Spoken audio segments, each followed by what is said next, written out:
Okay, drawing the nose. Now, the nose is complicated because it's not really a lot of black lines in the nose. I know a lot of my beginning drawers will put a line here, maybe down here on both sides or something like that. But this is, believe it or not, just shadows, the bridge of the nose. The main part of any kind of lines are going to happen when skin overlaps skin.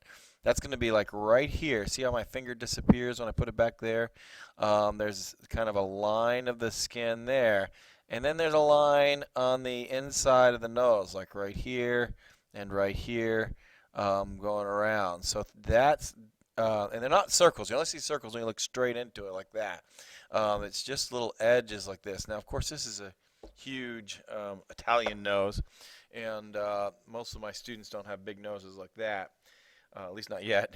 And so anyways, the placement of the nose is really simple. The outside of the edges of this, the very outside of this, believe it or not, is exactly the same size as the eyes. So if I draw a line, and once again I'm drawing super light because I'm going to erase these lines coming down here, and that's halfway up. The nose actually happens inside what I call this little box, okay? So we need to put it inside that box. And basically, you do the outside of the nostril, like I said, something like this for most of us. And then you're going to see the top of that nostril, which is kind of like a loop like that, and maybe another loop like this.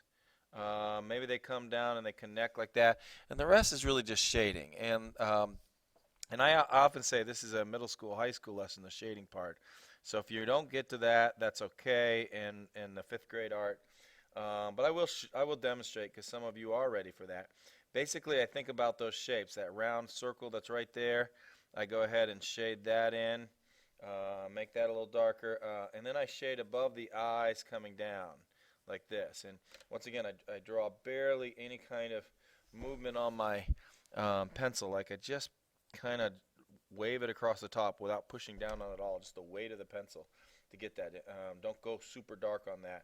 And trying to get the edges like that, and like I said, a little bit underneath of shadow, and I often come back and get some of those later. So often a little dark spot right here, maybe right here, coming around, and but not much more than those two outlines and then the thing in the middle.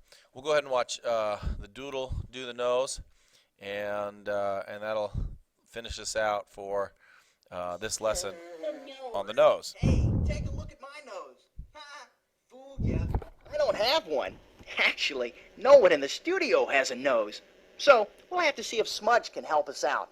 Can you do it, Smudger? Wow! Wow, awesome! That's great! Thanks, Smudge. Okay, everybody, look closely at the nose before you.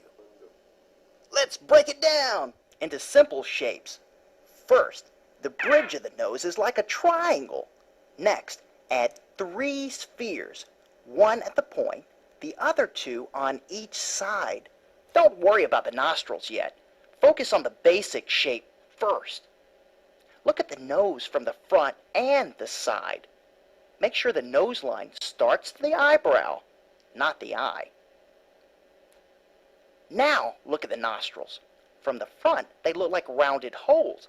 But from the side, they look more like slits.